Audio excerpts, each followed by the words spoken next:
Hi, everyone. Welcome to our series on the church transparency. And today we have Cardinal Pell with us.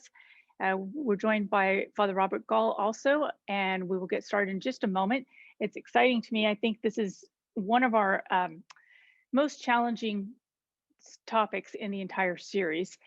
The webinar series is this particular episode is called Creating a Culture of Transparency in the Catholic Church. So those of us that are very familiar with the Catholic Church know that in fact this is a challenge, but we can rise to the challenge. So I'd like to welcome you to our webinar today on behalf of the Global Institute of Church Management and the Program of Church Management in Rome. I want to give a special thank you to the Vatican Bureau, the EWTN Vatican Bureau in Rome. They have been a phenomenal support, and they are supporting Cardinal Pell in Rome. Father Bob also joins us from Rome. Before we start, I want to mention that there's going to be a QR code on the screen when Cardinal Pell speaks. And that QR code ties to a survey that we're doing. And this survey is about Catholic leadership, and we encourage you to take it. It's anonymous. There's a point where you can check if you want us to follow up with you and let you know the results. I also encourage you to share it with your friends and have others take it. If you have, a group that you're part of, by all means, share it with them.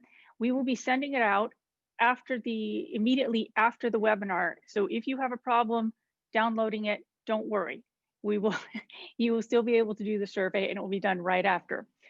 I also want to remind you that our next webinar is on Thursday, February 11th at 4 p.m. Rome time, 7 a.m. Pacific time, and 10 a.m. Eastern time. This topic will be financial transparency for dioceses. And as we know, this is a challenge for dioceses throughout the world. There are different cultural, legal, financial standards and expectations.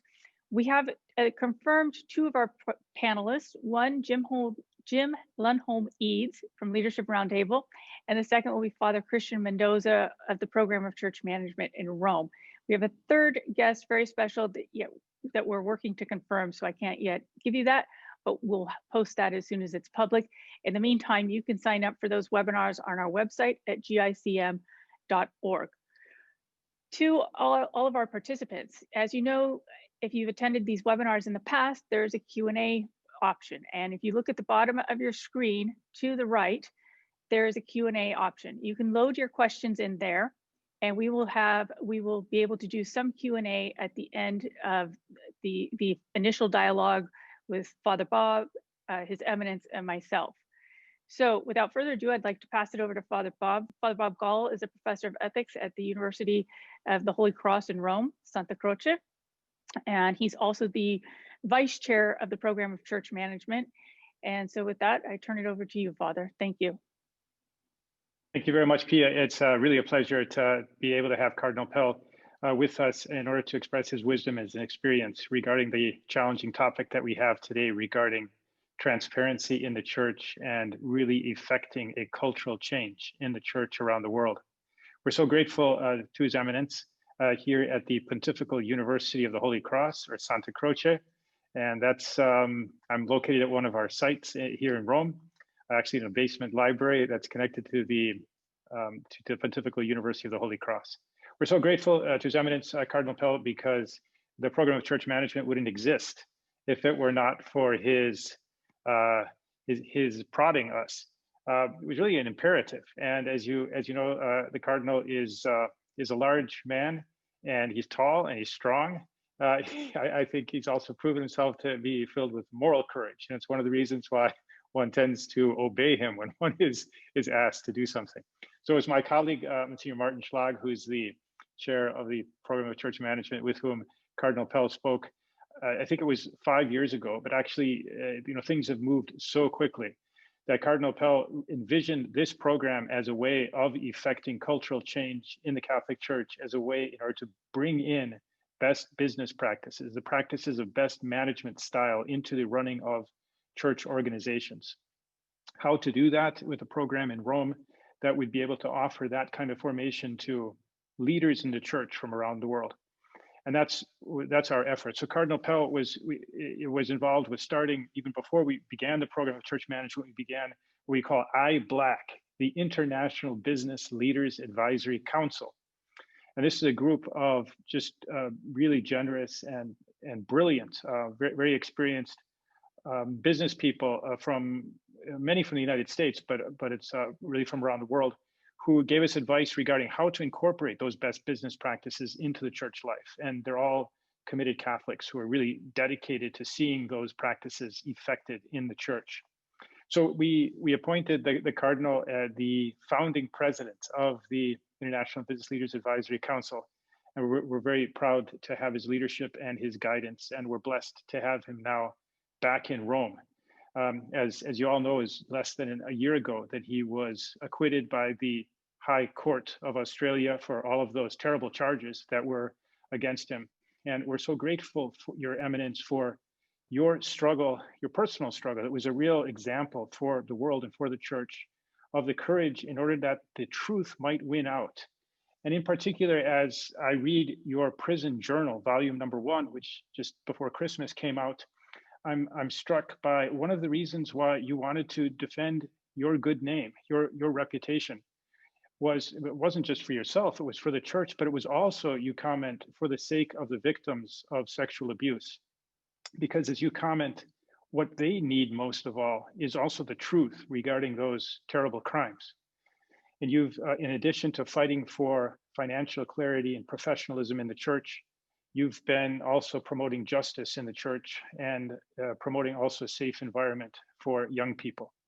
So with that introduction, I could say many more things, but I wanted to give you a chance to speak as soon as possible. So let me just ask, is there a connection between letting the truth shine forth and transparency in financial matters in the church? And if so, is there a principle in the gospel according to which we should be living transparency in church governance affairs? That's a good question. I don't think transparency is a foundational element or issue in this sense. We need honesty, we need efficiency, we need concepts like service and community. Because if we have transparency and we let the light in on a mess, well, it's probably useful to know there is a mess, but it isn't particularly edifying, and it doesn't take us too far forward. Certainly, I think a concept like transparency builds on a whole set of Christian attitudes. For example, the primacy of love, the fact that we are brothers and sisters, that we're not slaves. So as brothers and sisters, we are more entitled to information than we would be in an old world situation. We are compelled to honesty. We're compelled to justice. We're supposed to have a special concern for those who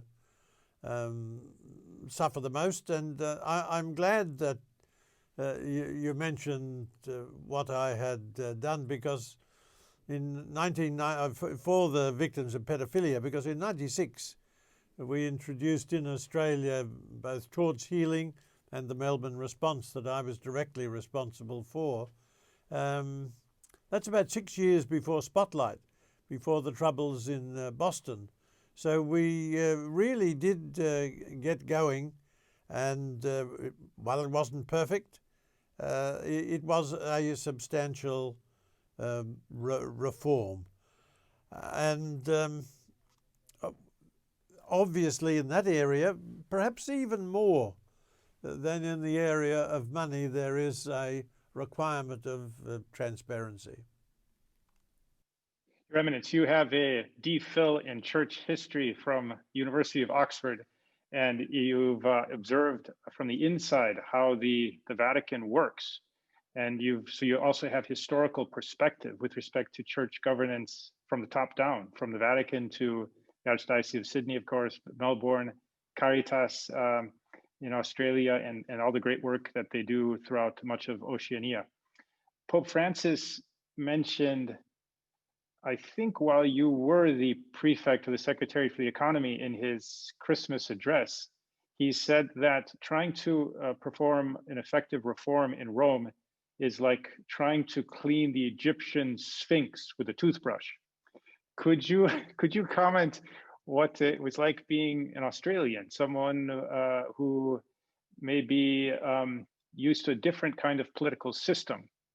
There was a cultural divide between how the Vatican works today and how one might expect in a country like Australia, and how you were able to, and what you've learned from striving to affect such a cultural change in the Vatican. Yes, well, I come from a new country. I come from the ends of the earth like the Pope, but a different end of the earth. I asked him once which really was the end of the earth, and he said, well, we share the honour. And it's a new country where we're even younger than Italy, which got going in 1870. So you might put into commonplace Australian language, we're Johnny-come-latelys. The Vatican has survived for 2,000 years. There's a marvellous story that when Pius VI died in captivity, Napoleon said incautiously to an Italian cleric, well, that's the end of the Catholic Church. And the Italian cleric said, look, we clergy haven't been able to destroy the church in 1800 years. You've got no chance whatsoever. So the church has been doing these things and surviving and doing them well for a long, long time. The 20th century saw 2 world wars. The church, the Vatican survived that. They saw off communism. They saw off Nazism. So, you'd be totally foolish to come into Rome with all the answers. But as you said, there was a difference of culture, and economically they were used to doing things in a much less formal way. We really required them to list what they had in their pockets in the different areas of the Vatican, and it was a very good result, because we found that about 1.3 billion, which wasn't on their books. We introduced nothing radical, modern accounting procedures, and made them mandatory. So it was a bit of a culture shock in some quarters when we insisted they record on their books what they were doing with the cash, and that cash movements also had to be recorded. There was no clear practice of preparing budgets before the financial year. We did that for the first time in Vatican history. We did it on one occasion. In Sydney, we used to, I think we were reported 10 times a year, and we had it set up so that we could, on the expenditure against the budget. I think we managed to do that during my time once. That was the first time. That was halfway through the year. We were able to check just how we were going against expenditure. And I'm not sure really how many people knew the totality of where the Vatican was financially. Probably a few did. They must have. Certainly it was going okay. They were paying the bills, perhaps a little more effectively then than they might be now with COVID. but there was a distance to be traversed before it could be said that here they were implementing modern best practice, as they are doing now. It might be a little bit imperfect, but that's what they're doing. Towards the end of your time as acting prefect, when you had to go back to Australia in order to face the charges, there were a number of what seemed to be setbacks in the financial reform that Pope Francis was trying to effect in the Vatican. Of course, one of them was your departure, but there was also the removal of the general auditor of the Vatican city-state. More recently, there has been a flurry, really a storm of scandalous news about things that have happened in the past, like with respect to that London real estate property, and more recently this odd news about this massive amount of money, more than $1 billion, that seems to have been sent, or perhaps was sent by some kind of an account linked to the Vatican, perhaps to Australia. Do you see? Please. I was going to ask about a paradigm shift. Please clarify a preliminary clarification there, yes, which is good news for the Vatican, I think, in a couple of ways. The Austrac anti-money laundering authorities in Australia made a spectacular error of the order of $2 billion. So they have just corrected that in the last couple of days, and said they are now investigating some suspicious activity within a total of $9 million. I must say I wickedly took a little bit of consolation as a Vatican employee when I was to learn that $2 billion wasn't money laundered during the time in which I was the prefect for the economy.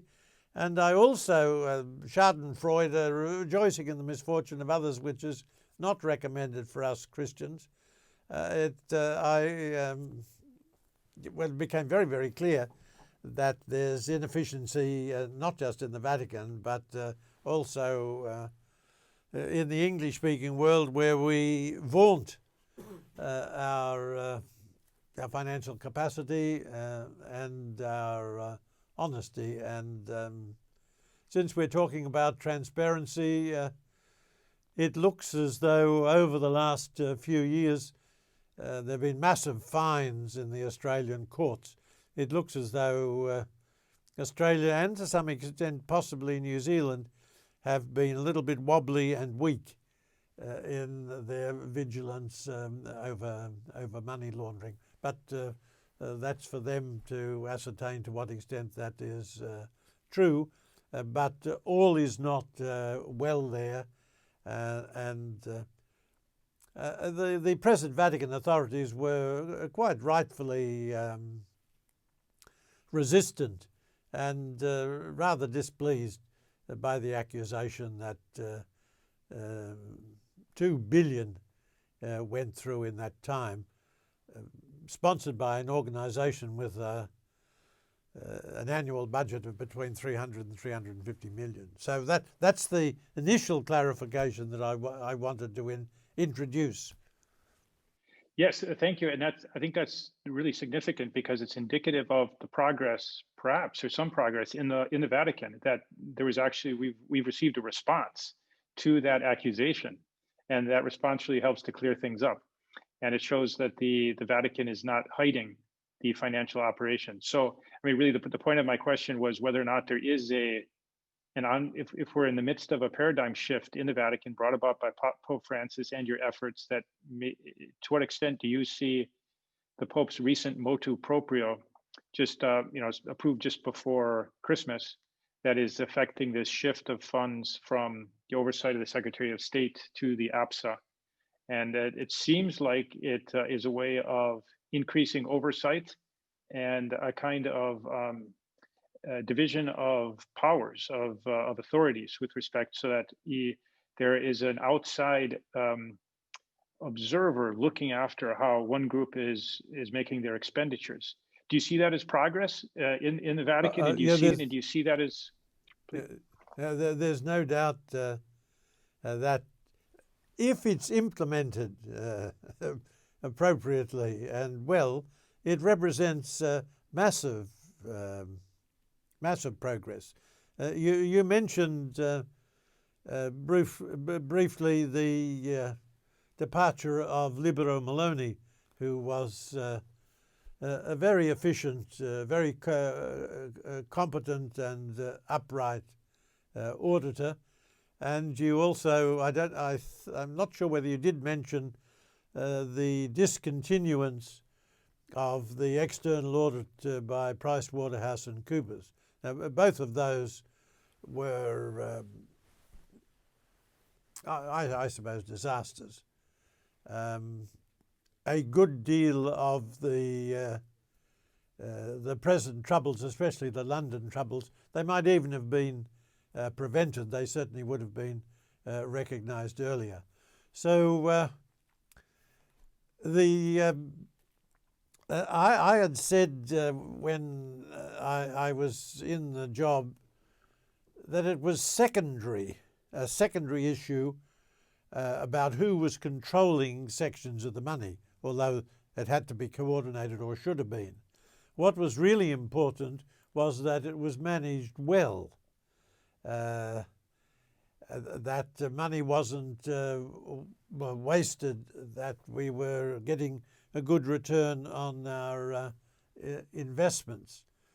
Now this so the Secretariat of State financially, by any criterion, certainly a criterion of competence, the losses on that one London property alone run into might be more, 100 or 200 million, certainly 100, 150.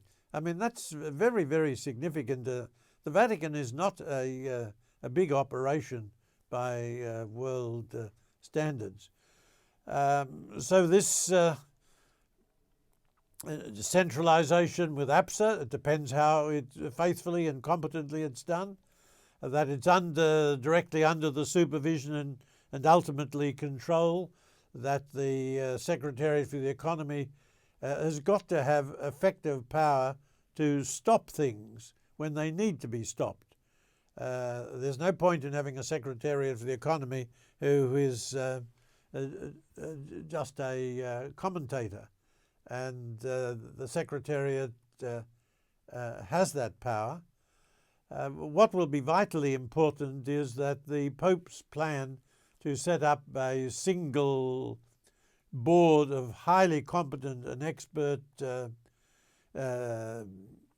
people to manage the investments. Coming out of COVID, coming out of the financial pressures which we're presently experiencing, that will be absolutely vital. And that was recommended 7 years ago by COSEA, by the committee that Pope Francis instituted and which did such a fine job under the leadership of Joe Zara from Malta in identifying, I think, most of the major problems and then setting out the essential elements for reform, which we were attempting to implement and which is now being continued. Many of our participants are engaged in church governance, also including financial affairs in dioceses and in parishes, so of course at the local level. So these, for instance, what you just mentioned regarding the general auditor and the audit done by Pricewaterhouse that was begun in the Holy See. How do you see in implementation of something similar at the local level? Do you would it be appropriate to promote audits of local churches and perhaps of parishes, religious congregations, and other charitable organizations run by the church? And might that require some kind of a ramp up of the implementation of some form of audit? Well, I worked very energetically in different quarters, both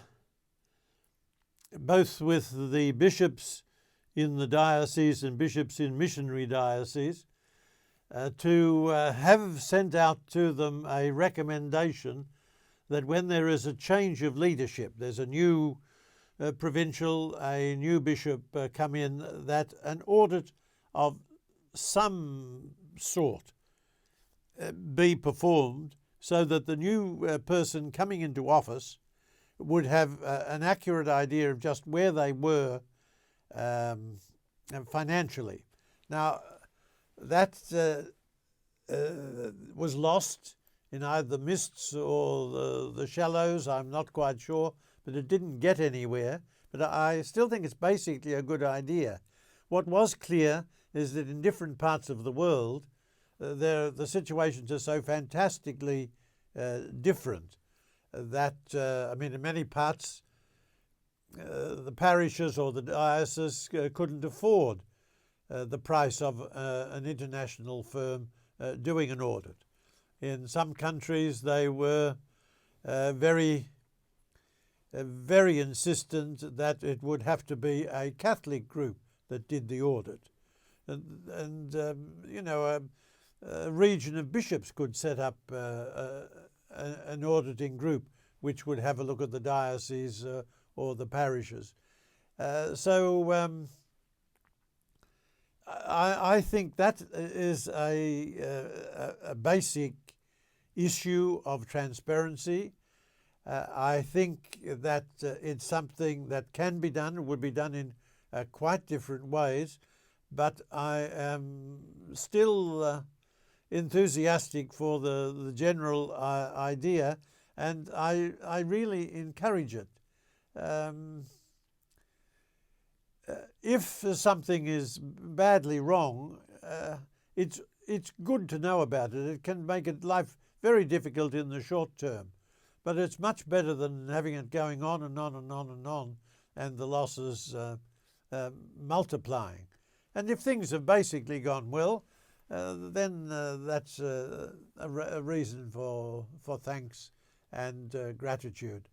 So, but I'll say this for the last time, I'm repeating myself, but I do think some form of audit is possible in nearly every situation.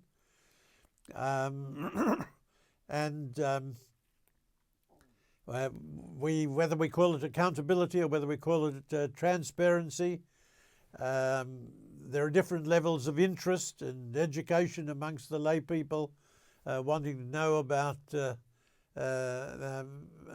money, but I'm all in favour of audits, and by competent independent people, not people who are under the thumb of the person who asks for the audit.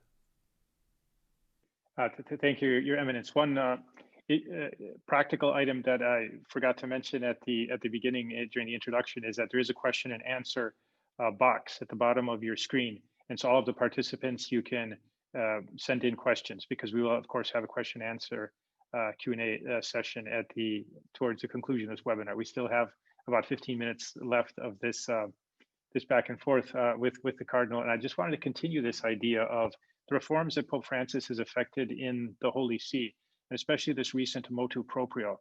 It seems, from my perspective, that there is not just a kind of separation of powers or checks and balances, but that there is an augmentation of what you could call collegiality.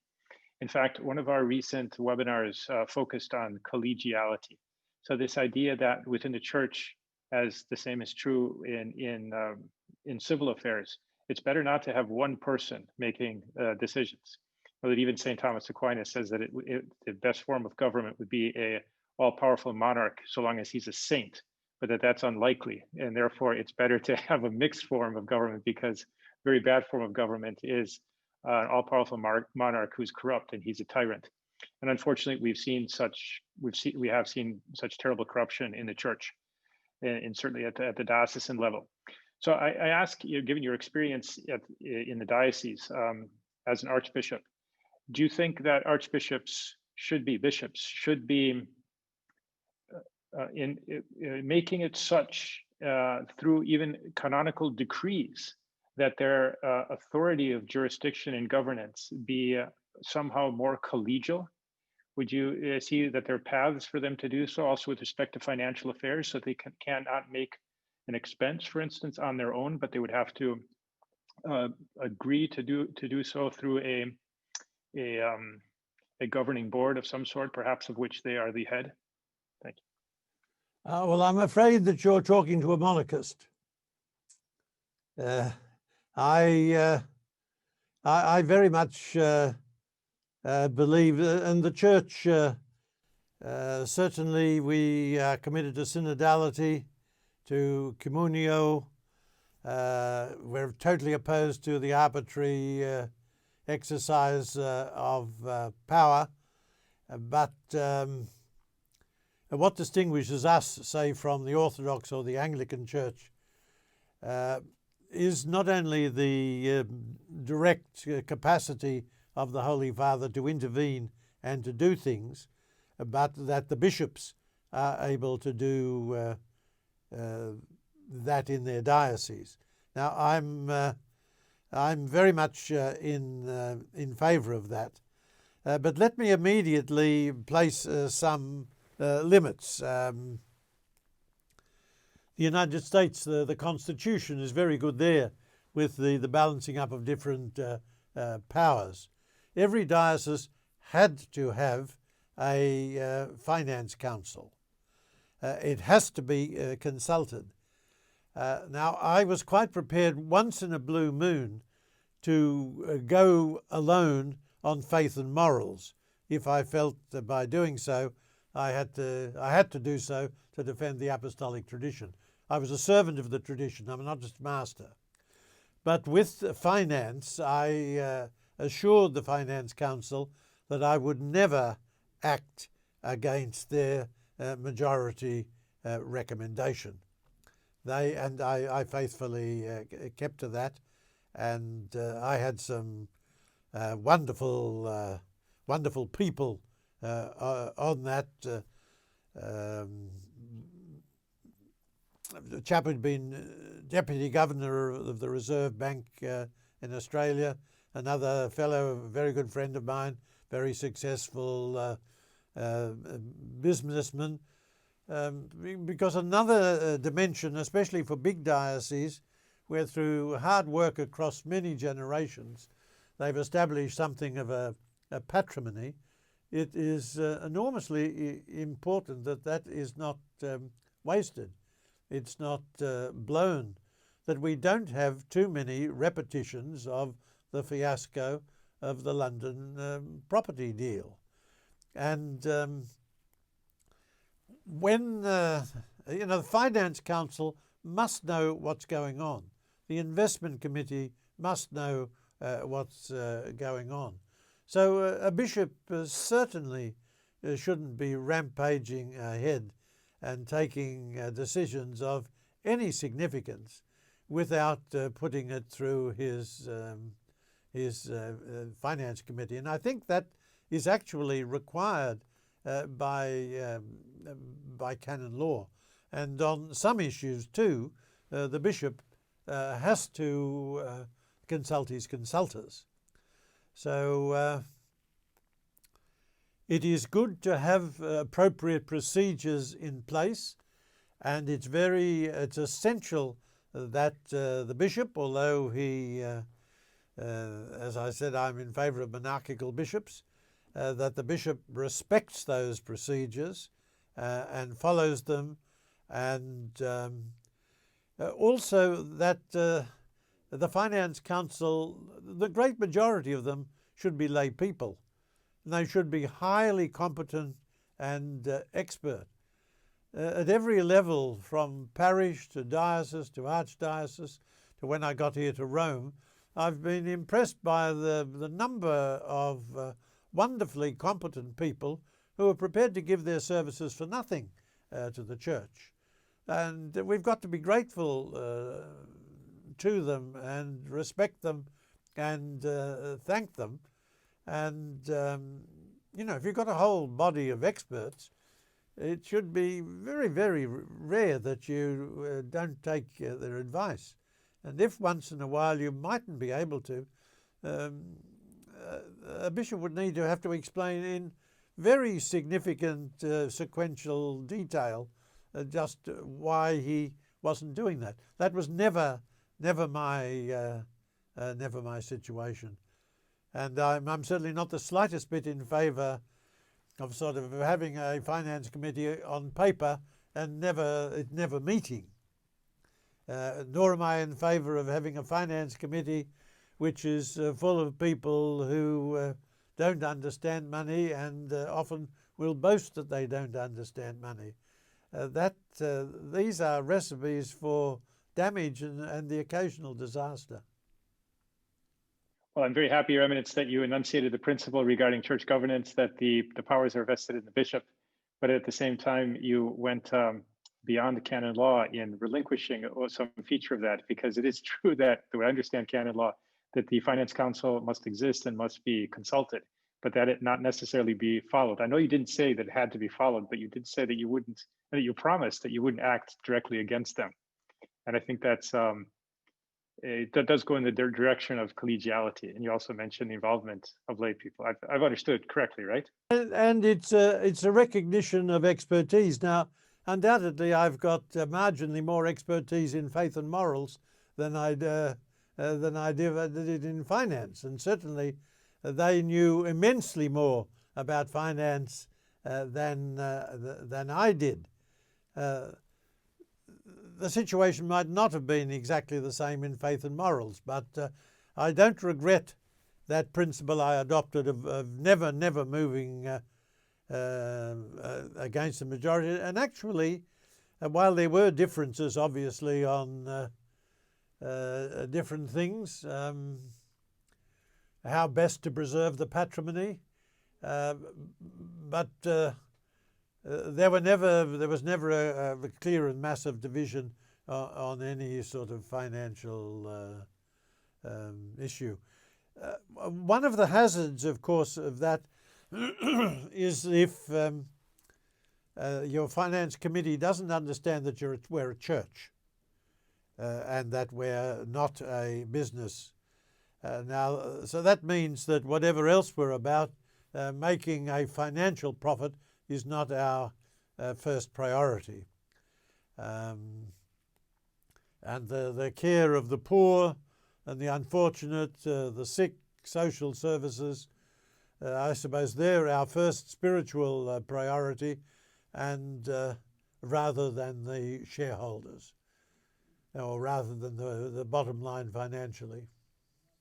So, Your Eminence, my next question was going to be about clericalism and overcoming it. And so I really better pass the mic to a lay woman who's an expert in moral theology, to Pia, who's been waiting to ask you a question. So, Your Eminence, I wanted to ask you, we've been talking about transparency. How would you define it, or what are the characteristics of transparency? Because it's a big word, but unless we break it down and talk about specifically what is it, we're not going to be able to implement it. And then I have a follow-up question after that. Yes, well, I think that transparency is almost at the end of a particular line. I touched on that. Underneath it there's a need for honesty. That's well established in the gospel. There's a need for efficiency. We must be inspired by the concept of service. We have a fundamental theological notion of communio. So, we're totally opposed to despotic power. We certainly do not recognize any right to take decisions and to not explain them. Transparency means that we let the light in on these things. And as I said, if there's a mess, it's good to know about it. I think the requirements of society change from time to time and from circumstances on what the people are interested in knowing. Now, one, I think, characteristic of both Australia and the United States at the moment is, there have been some very big public mishaps. The Catholic lay people are disconcerted and worried by that, and they are saying we need to know. And that's got to be respected, and their questions, their basic questions, answered. Now, in happier times, when things were going well, and I also believe in things like an annual financial report. Now, whether you put every card on the table, that's a question. But if you're reporting regularly and things are going okay, people won't be clamouring for information in a way to which they are entitled when you have some spectacular mishaps. Thank you. My follow-up question, Your Eminence, is the theme of this webinar. How do we begin to change this culture? We know that it goes back hundreds of years. There's the element of clericalism. I mean, are we waiting for the Vatican to change? Do we start to change wherever we can? How does this change begin to happen? Because I think for a lot of us, we're seeing the headlines, whether it's at a national level in the US, in Ireland, in Australia, or we're seeing the international headlines of the Vatican, and it just seems so far out of our grasp. I mean, it seems absolutely impossible to see how this is going to begin to change. You've given some instances of change, but can you say a little bit more? How do you change a culture, and a culture that goes back hundreds of years and that is rooted in the worst kind of clericalism?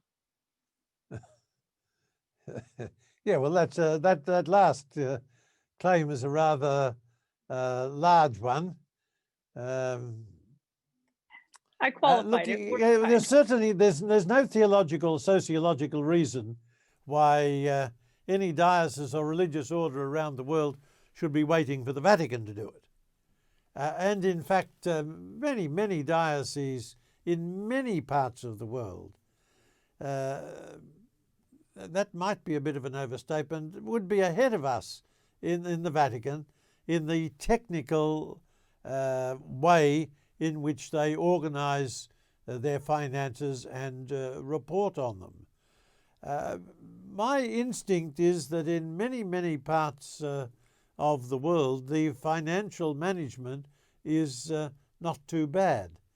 In some places that might be different, but we need lay leaders there, church leaders there, who do know the basics of the management of money and can ask the right questions and require the right answers. But we've made very significant progress in the Vatican.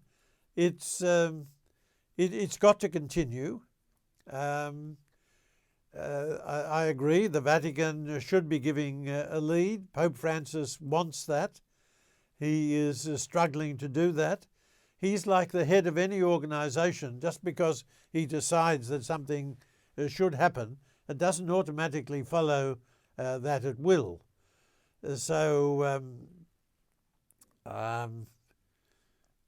I've probably got an executive way of approaching things, so I think you need clear policies and you need people in key positions who understand those policies, are competent in implementing them, who will explain them, are approachable humanly speaking. So that's the way that I think that it's essential, whether it's the first way of changing a culture or not. But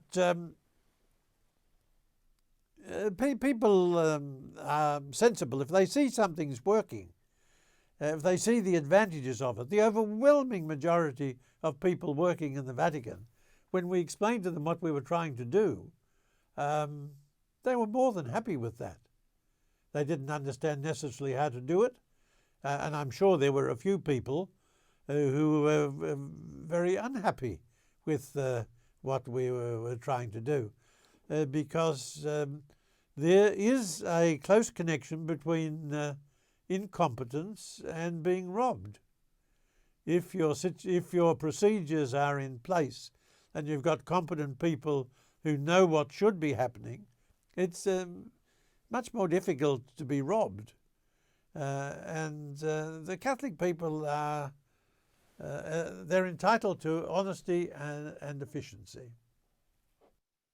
Thank you. My last question before I hand it back over to Father Bob. So obviously this work of church leaders, whether they're clerics, religious, or lay, it's not enough just to know the systems. Can you speak to the spiritual formation that's required, and also the time that we need to be spending on our spiritual lives? That's a very important component of Global Institute for Church Management. We really do emphasize that the spiritual is the foundation and the core for everything good that will flow from that. And I was just wondering if you could speak to that. I know your current book is a tantamount witness to it. Thank you. Look, it's dangerous to be working with money. I was surprised how much I enjoyed my work. Money's a tainted thing. It can fascinate clerics. I haven't met many, but I've met some clergy at different clergy meetings. The only time they ever opened their mouth was to talk about the money. I remember being very disconcerted. Had been a priest for decades when somebody pointed out to me that Christ spoke more times about the dangers of money than he did about hypocrisy. So it's not the most important thing we're doing. An interesting example, I once said at a meeting in Rimini that it was more difficult to convert a soul than to reform some aspects of the Vatican finance. The press reported me as saying exactly the opposite. I put out a correction almost immediately, but it didn't change the subsequent press reports. For a church, money is not of first importance or of every importance. We have to follow the teachings of Jesus in this, and he recommended poverty. Now, one of the gospel gospel text speaks about poverty of spirit. That's probably just as difficult. Perhaps everybody is called to poverty. Not everybody is able to manage it. Of course, we've had those great intellectual struggles over the centuries within orders that were explicitly dedicated to poverty, like the Franciscans. And so I was enormously surprised to find out that it was the Franciscans more than anyone else who changed the church's teaching on usury, because money was regarded as being dead, and therefore you couldn't make a legitimate interest, take a legitimate interest from it. But the Franciscans wisely recognized that money was a living thing, and they were entitled to make interest from it, which our Lord had recognized in that parable of the talents. You see, the fellow who got into trouble with the parable of the talents, he didn't lose his one talent. He buried it, but he didn't make anything on it. So our Lord, in the parable of the talents, knew what he was talking about there. And it is important to try to use money well. Money is a vital and necessary servant for the leaders of the church, lay and clerical, religious, but for every one of us, it's a tyrannical master. It'll dry up our hearts, it'll distort our vision, it'll quite take us away from what the gospel wants us to do.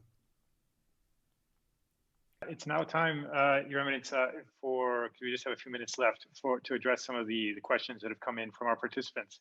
And there's quite a few of them and very rich, and some of them also indicate a lot of ecclesial experience. One of is actually a constellation of questions that have to do with accountability and its relationship to transparency.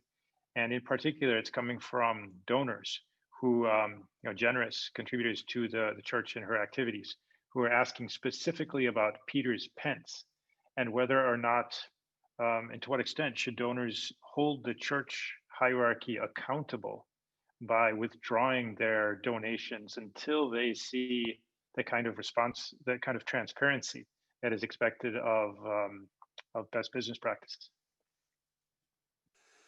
Well, that's a very direct and crucial question. As a preliminary, I have fought for years for the principle that if donors give money for a specific purpose, it must be used for that specific purpose.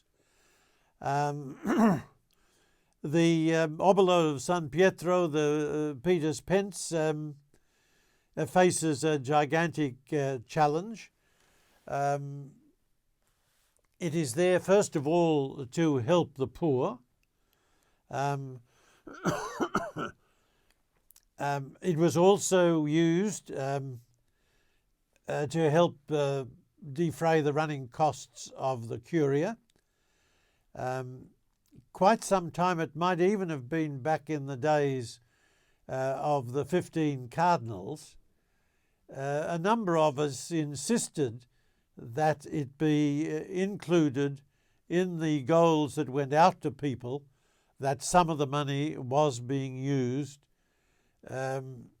for the running of the Curia. I was never in favour of the majority of the Obolo of San Pietro being used to balance the books, to minimise the deficit. It's always a question when you have a fund which is collected for charitable purposes, to what extent do you run it out quickly, or to what extent do you invest or hang on to a part of it?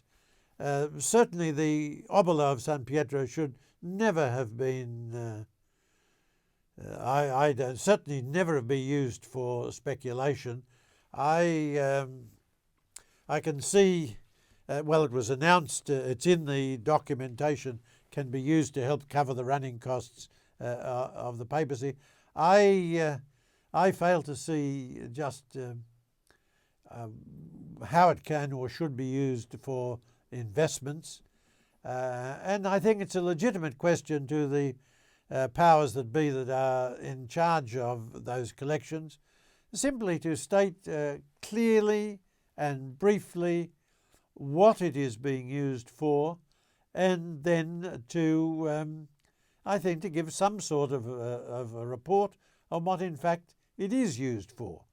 I think there is quite an amount of information that comes in on just where the offerings coming from. I'm not really up to speed on how they explain what they're doing, but it's an entirely reasonable request for people to know where their money is going, what it is being used on, and for them to have a reliable belief that it's being used as it was explained that it would be. So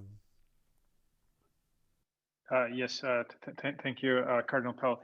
Now, I think we just have time for one more question, and then we'll have to conclude. And the question again, I'm drawing this from a number of the comments and questions made by our participants, and it's related, of course, to affecting this cultural change, which is such a challenge in the largest organization I think in the world, and the longest living standing organization in the world.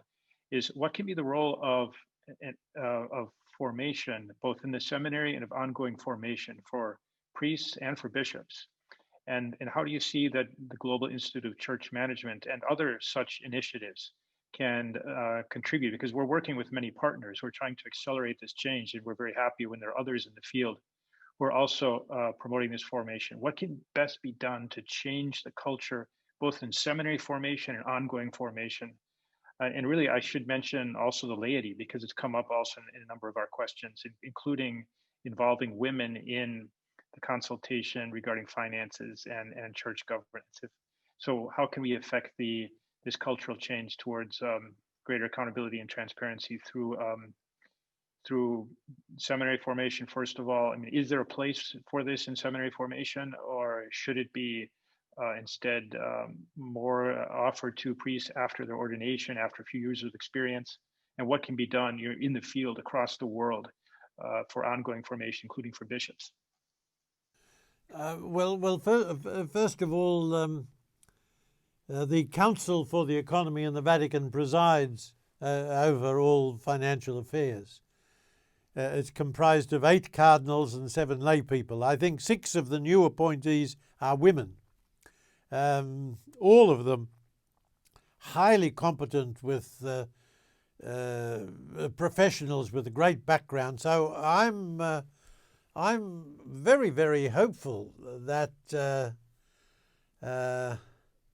they will be very clear-headed on the basic issues and insist that we sentimental males get our act together and just do the right thing, because financially I'm not sure the Vatican can continue for too much longer losing money the way we're losing money. And on top of that, there's very, very real pressures, as I think exists in every Western country, from the pension fund. Grace won't exempt us from these things. Moving more particularly to your question,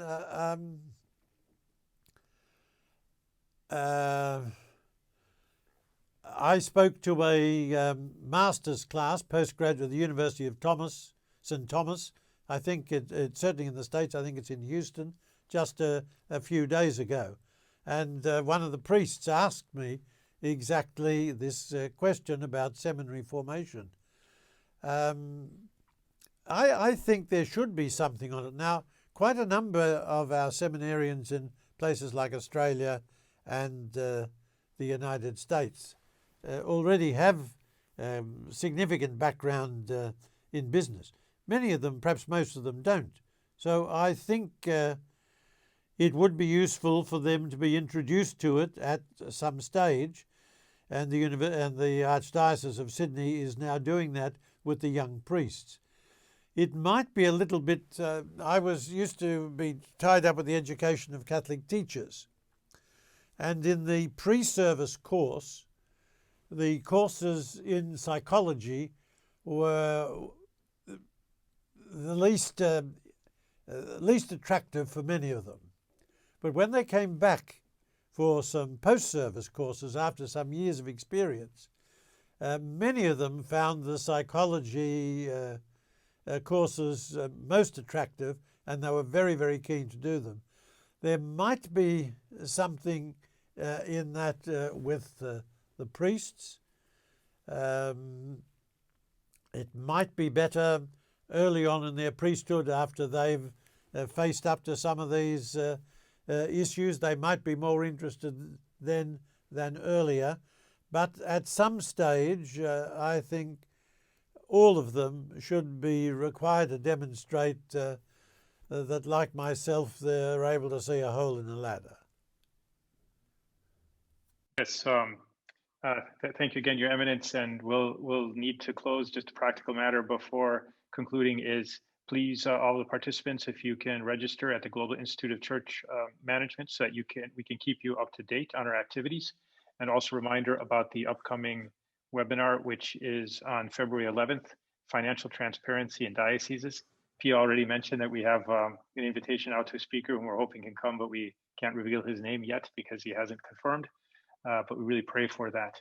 And thanks to all the participants. A couple of the last comments that have come in are from Brazil and from Singapore, but they've really been from all over the world. And we'll be trying to follow up also with the questions, because we have them all saved on our website.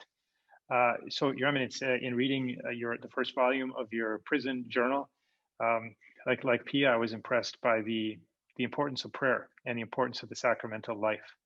In particular, I was really struck by what you mentioned about Holy Communion. Holy Communion. Sadly, you couldn't celebrate Mass at all, and you could only receive about once a week. You mentioned you couldn't receive on Christmas Day. And yet you said that after receiving Holy Communion, you felt that need for some time of quiet, of silence, to be with our Lord. I know that we priests around the world were inspired by your courage during that time in prison, and we're really grateful for your example. If you could conclude this session that we just had with you, we really hope it'll be a historic for the Program of Church Management and the Global Institute of Church Management. If you could conclude, please, with a blessing for all of us so that we can go out and contribute to this change of culture in the church so that really the light of Christ might shine forth, and first of all in our hearts. Thank you, Eminence. Well, thank you to you, Pia, and Father Bob, for guiding me through this. Please God, it's been a bit useful. And to all those who are listening, may the blessing of Almighty God, the Father, the Son, and the Holy Spirit come down upon you all and continue to keep your hearts full of faith and hope and love.